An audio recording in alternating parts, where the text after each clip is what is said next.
How's it going, everybody? This is Brian for Pop Culture Crossing, and today we are talking about The Bishop's Wife. This movie was originally released in 1947, but is based on the 1928 novel of the same name, penned by Robert Nathan.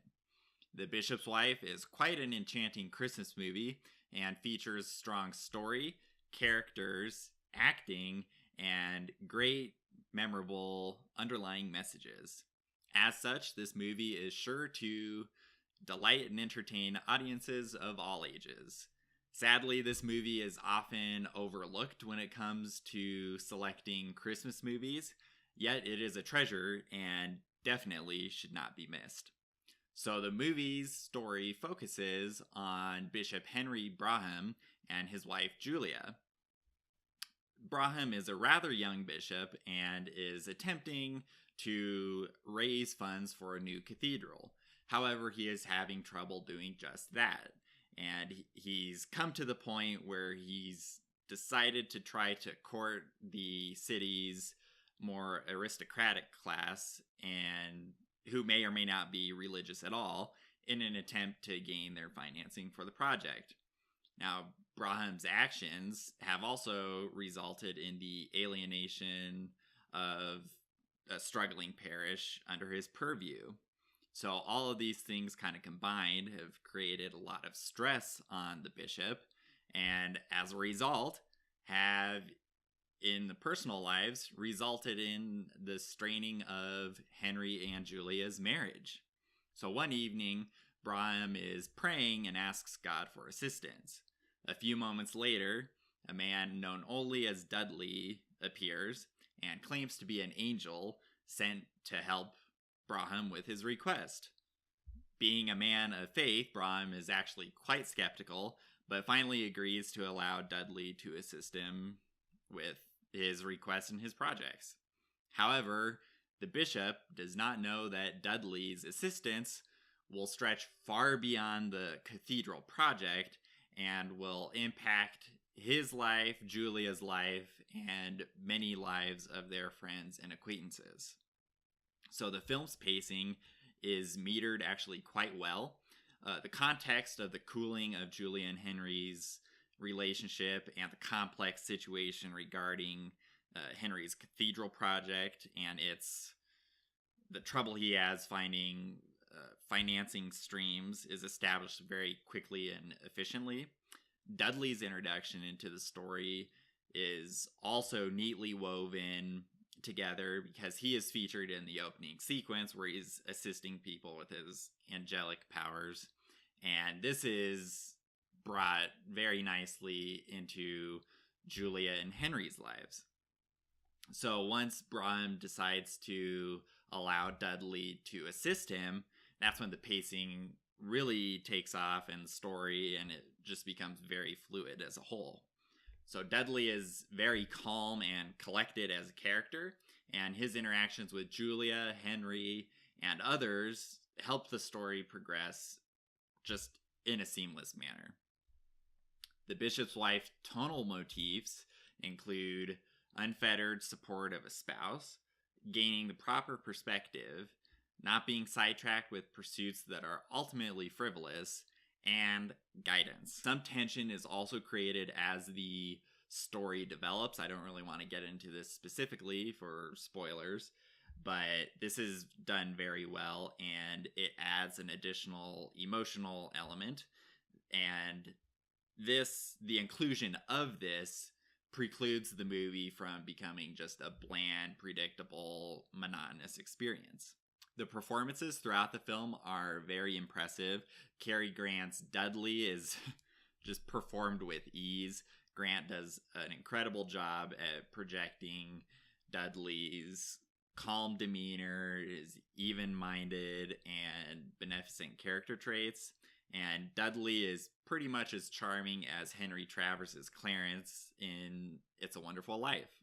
Loretta Young's titular character is also masterfully acted.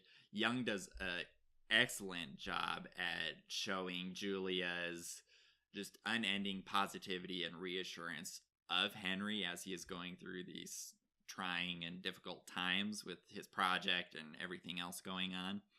And it's really just heartrending when he acts like a jerk to her, and it's like, ah, man, why do you do this? But Young does a great job through and through. David Niven's performance of Henry Brougham, the bishop, is also quite convincing, and Henry's complexities and nuances are really well illustrated by Niven. One moment, Niven will have the audience feeling sympathetic for him and that he's having to deal with all these things going on in his bishop's work and then his personal life. But then the next moment, he'll alienate the audience and with his repulsive kind of behavior and workaholic mentality that he exhibits toward Julia. So he really knows how to draw the audience in and then push them away. And that's not a bad thing necessarily. That just shows how dynamic that he is of an actor, that he can really do that seamlessly. Now, all three of the principals, Grant, Young, and Niven, have amazing on-screen chemistry, and it's great just seeing the three of them interact, as well as them interact, more on paired up. They're great at showing their own characters and the emotions that they have, and that just really is an entertaining experience. The supporting cast of Monty Woolley, James Gleason, Gladys Cooper, Katherine Grimes, and Elsa Lancaster are all well done. They all put their talents on full display. The way in which they communicate their own character's perspective and relation to the Broughams and the cathedral endeavor itself are enjoyable to watch, and it's charming to see just how positive an impact Dudley has on them in each of their own lives and in their own right. And this is very well juxtaposed with their perspective and life or dealing with the bishop before Dudley entered all their lives. The Bishop's Wife's cinematography is well done. The nicely composed medium shots inside the Brougham residence and other indoor sets really create a sense of immersion and makes the audience feel like you were there, like you're really a fly on the wall watching all of this take place. And the special effects are also nicely executed, I must say. Dudley does have some angelic powers, particularly telekinesis and the ability to manipulate objects. And the effects for this are great, and I can only imagine how impressive and awe-inspiring they were for audiences watching in theaters in 1947. And they hold up quite well, I will say. Additionally, the camera work during an ice skating sequence is neatly shot, and the substitution of the principal actors and their stunt doubles is quite seamless. It's pretty hard. They mix like long shots where you see their whole body from a distance with the medium shots that are more tight. And it is kind of hard to tell. It's like, wait, is that actually Cary Grant ice skating? But you can kind of notice that there is a slight height discrepancy, so it seems, with the stunt doubles, but that's very slight. And if you're just watching this casually, you're probably not going to notice this. But if you're watching this movie or this review beforehand, then sorry. The movie has impressive production design and music. The cityscape during the opening sequence, the Brougham residence, and Henry's study, the residence of one of their professor friends, are all very well realized and neatly constructed. The detail in the sets is very impressive, and all of this is pretty compelling and does a great job at suspending the disbelief of the audience. And that's exactly what you want. The music features a great song from the Mitchell Boys Choir. This is well performed, I must say. And there are also musical elements when Dudley assists someone. So specifically, like in the opening sequence, this is heavily used, as well as when he uses his angelic telekinesis abilities. The accompanying musical effects really just help remind and solidify to viewers that Dudley is not human, but he is actually an angel. Henry Coster does a solid job with his direction of The Bishop's Wife. He is able to translate the novel to this film adaptation in a remarkable, memorable, and pleasant movie experience.